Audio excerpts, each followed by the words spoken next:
सभी लोगों को नमस्कार। आज हम लोग संगीत के बारे में जानेंगे। संगीत क्या है और इसमें क्या क्या होता है।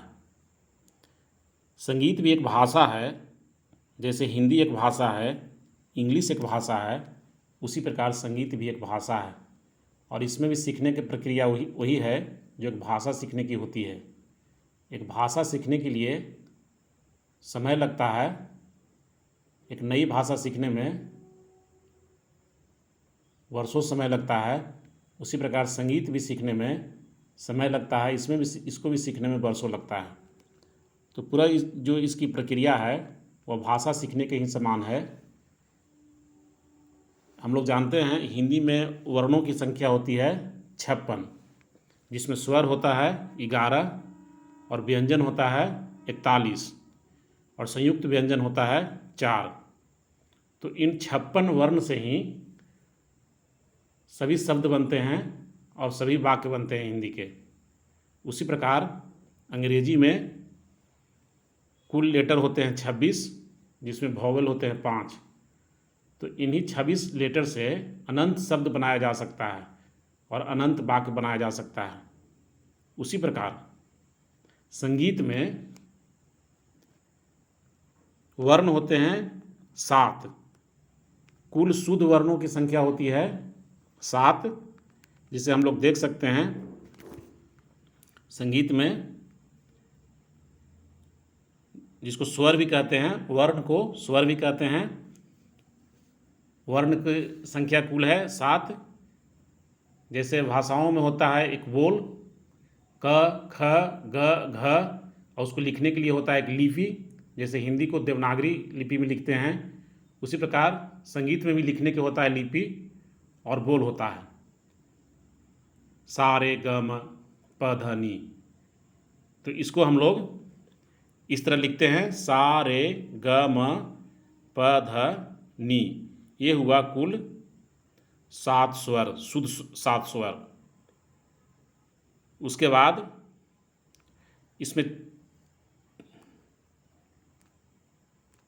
बाद इसमें 4 जो होते हैं कोमल स्वर होते हैं।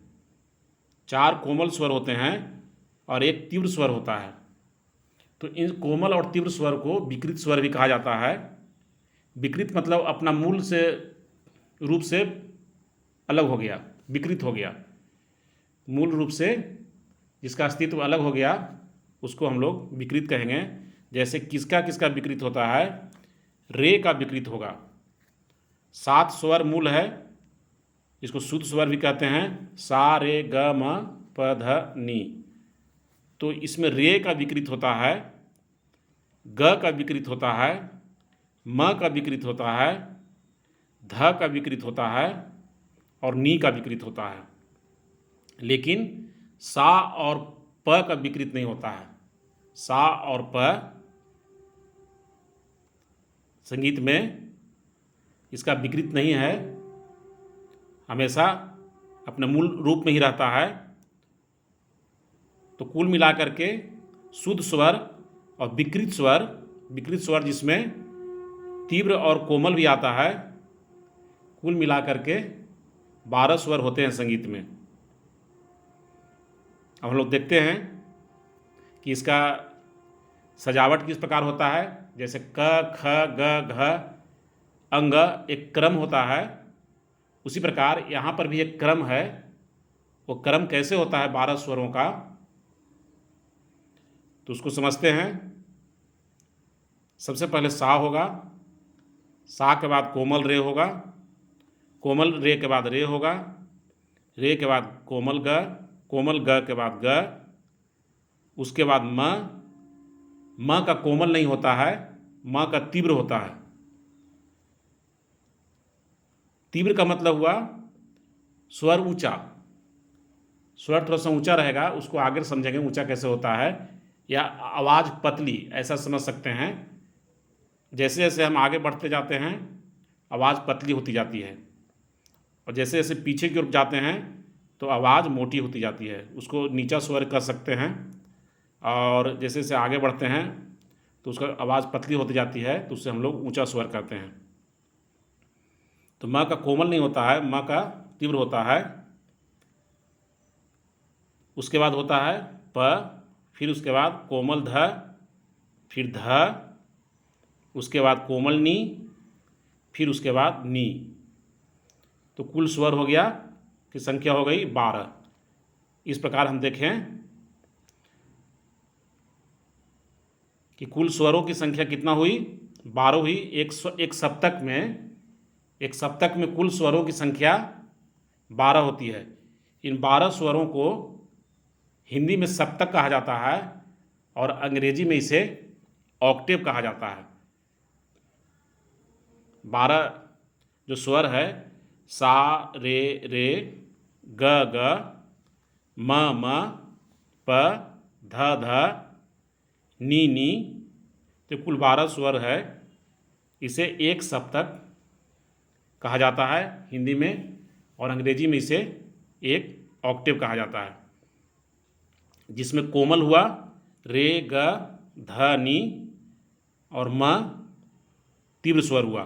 म को कोमल नहीं होता है, म का तीव्र होता है, और सा और प अपना ओरिजिनल रूप में रहता है, इसका कोई विकृति नहीं होता है। हम लोग अभी लिखने का इसका तरीका को समझें। जो कोमल होता है उसके नीचे डैश लगाते हैं ताकि अलग पहचान सकें कि यह कोमल रे है। तो सा के बाद जो रे है उसके नीचे डैश लगा हुआ है, इसका मतलब है कि यह कोमल रे है। उसके बाद फिर रे है, फिर उसके बाद ग के नीचे डैश लगा हुआ है, इसका मतलब यह कोमल ग है। म के ऊपर एक पाई पारा हुआ है, म के ऊपर एक पाई पारा हुआ है, इसका मतलब है कि यह तीव्र म है।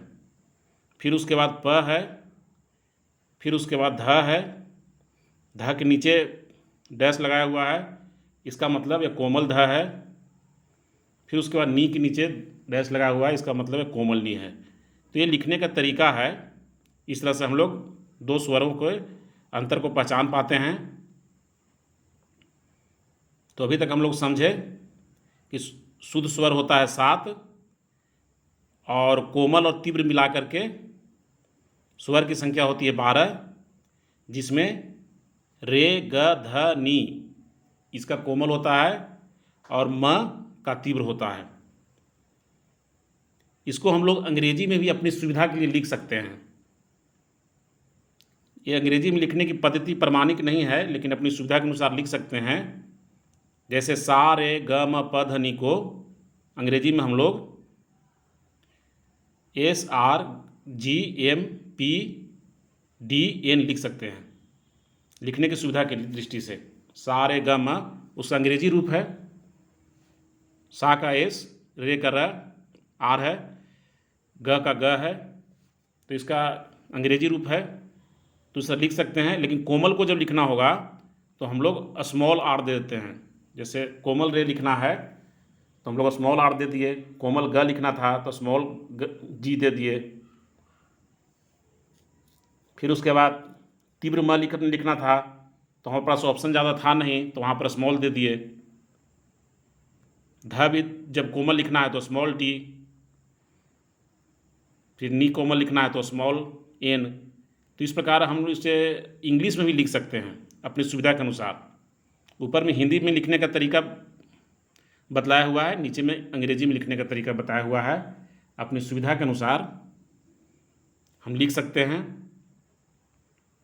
अंग्रेजी में या हिंदी में। इस प्रकार हम लोग देखें कि कुल स्वरों की संख्या 12 है, शुद्ध स्वर और विकृत स्वर मिलाकर के। विकृत स्वर में कोमल और तीव्र स्वर आ जाता है। विकृत स्वर इसलिए कहते हैं क्योंकि इसका मूल स्वर से यह विकृत होता है, या तो नीचे होता है या ऊपर होता है।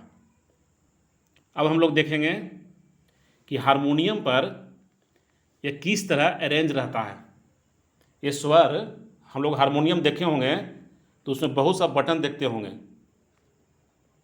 जैसे हारमोनियम को देख सकते हैं, हारमोनियम में इस तरह का बटन होता है। इस तरह हारमोनियम देख रहे हैं, ये हारमोनियम है। हारमोनियम में इस तरह बटन रहता है, काला होता है और सफ़ेद होता है, काला सफ़ेद, काला सफ़ेद इस तरह से रहता है। तो ये बटन, ये जो स्वर है, यही स्वर यहाँ पर ये रेंज है, उसको हम लोग समझते हैं हारमोनियम पर किस तरह रहता है।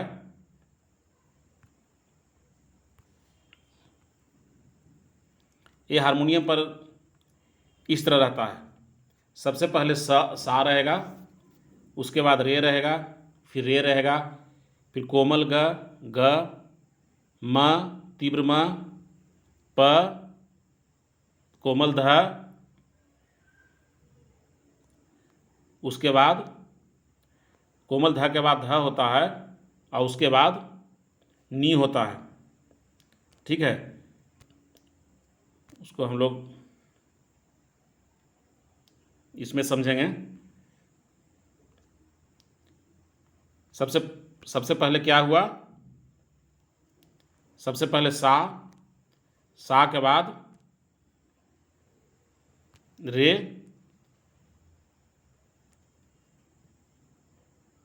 रे के बाद रे दो गो हो गया, एक कोमल रे और उसके बाद शुद्ध रे, फिर कोमल ग, फिर शुद्ध ग, फिर म के बाद तीव्र म, उसके बाद प के बाद कोमल ध, फिर उसके बाद ध, उसके बाद कोमल नी, उसके बाद नी।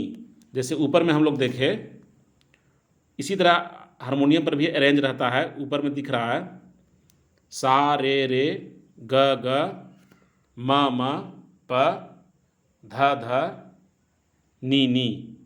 तो इसी प्रकार हारमोनियम में रहता है। तो हारमोनियम में यह 3 बार रहता है। एक बार सा से शुरू होगा, फिर नी पर समाप्त होगा, पुनः फिर यही चीज़ सा से शुरू हो जाएगा। हम लोग देख सकते हैं सारे ग म प ध नी है, फिर सारे ग म प ध नी है और फिर सारे ग म प ध नी है कोमल तीव्र के साथ। तो 3 बार है, तो 3 बार ही रहता है। इसको सप्तक कहते हैं। सा रे ग म प ध नी। तो ये जो 12 स्वर है, इसको एक सप्तक कहा जाता है और इसको अंग्रेजी में ऑक्टेव कहा जाता है। तो इस प्रकार हारमोनियम में 3 सप्तक होता है। किसी किसी हारमोनियम में ज़्यादा भी रहता है, 3.25 सप्तक या 3.5 सप्तक। तो स्वर यही रहता है, 12 स्वर ही होता है, उसी को 3 बार रिपीट होता है। तो जो पहला जो सा से शुरू होकर के बायां साइड में नी तक जाता है, इसको बोला जाता है मंद्र सप्तक। इसको हम लोग बोलते हैं मंद्र सप्तक या लोअर ऑक्टेव। अंग्रेजी में बोल सकते हैं लोअर ऑक्टेव। जो स से शुरू होकर के सा रे ग म प ध नी सा, नी तक ही सा से तो फिर पुनः शुरू हो गया। इसको हम लोग बोलते हैं मंद्र सप्तक। फिर सा से शुरू हो जाता है सा रे ग म प ध नी। तो ये इसको बोलते हैं मध्य सप्तक या अंग्रेजी में इसको बोलेंगे मिडिल ऑक्टेव। फिर उसके बाद हारमोनियम पर रहता है इस तरह से अरेंज। फिर सा से शुरू होता है सा रे ग म प ध नी। तो इसको हम लोग बोलते हैं तार सप्तक। जो सबसे दायां तरफ रहता है उसको तार सप्तक बोलते हैं या अंग्रेजी में इसको हाई ऑक्टेव कहते हैं। इसका लिखने का तरीका समझ लेते हैं ताकि पता चलेगा कि ये जो स्वर लिखा हुआ है वह लोअर ऑक्टेव का है या मिडिल का है या हाई का है। कैसे पता चलेगा? कोई स्वर हम लिखे सा, तो सा लोअर का है कि मिडिल का है कि हाई का है, ये कैसे पता चलेगा? ये पता चलेगा, उसका तरीका है मंद्र सप्तक में हम लोग देख सकते हैं उसके नीचे बिंदु डाल दिए हैं, स्वर के नीचे बिंदु लगा दिए हैं तो इससे पता चलता है कि ये जो स्वर है मंद्र सप्तक का है, सबसे बाएं साइड का है। ये पहचान हो गई मंद्र सप्तक की। जितना भी मंद्र सप्तक का रहेगा सब के नीचे बिंदु रहेगा। इसमें ध नी नी के छूट गया है, बिंदु नहीं दे पाए हैं, लेकिन सभी के नीचे क्या रहेगा? बिंदी रहेगा। इसका मतलब हो गया वो मंद्र सप्तक का है। फिर उसके बाद मध्य सप्तक में कोई बिंदी नहीं रहता है। सा रे रे ग ग म प ध ध नी नी, ये हो गया मध्य सप्तक का। इसको मिडिल ऑक्टेव भी कह सकते हैं। फिर उसके बाद तार सप्तक का पहचान है कि इसमें स्वर के ऊपर में बिंदी रहता है। ये जो स्वर है इसके ऊपर में बिंदी रहता है। सा रे रे ग ग म प ध ध नी नी, इसको हम लोग देख सकते हैं। इसके ऊपर में बिंदी डाला हुआ है, तो कहीं पर भी लिखा रहेगा यदि ऊपर में बिंदी है तो इसका मतलब है कि तार सप्तक का है। यदि कहीं पर बिंदी नहीं है तो इसका मतलब है मध्य सप्तक का है। यदि नीचे बिंदी है तो इसका मतलब है कि वह मंद्र सप्तक का है। हारमोनियम में इसी प्रकार के अरेंज रहता है। हारमोनियम को हम लोग देख सकते हैं, इसी तरह से रहता है। जो सबसे बायां साइड में है, सा से शुरू करेंगे, हारमोनियम पर बटन बताएंगे कौन सा है। तो सबसे इसमें मोटा मोटी ही समझना है कि बायां साइड में जो रहेगा वो मंद्र सप्तक है। सा से शुरू करेंगे तो मंद्र सप्तक है। उसके बाद फिर बीच में होगा मध्य सप्तक और सबसे अंतिम में होगा तार सप्तक। ये हुआ। अब हम देखते हैं कि जो मंद्र सप्तक है उसकी आवाज़ की प्रकृति कैसे होती है। जो मंद्र सप्तक है उसकी आवाज़ मोटी होती है, भारी आवाज़ होती है। हम पहले ही बताए कि हारमोनियम में जैसे बाएं से दाएं की तरफ जाते हैं आवाज़ पतली होती जाती है।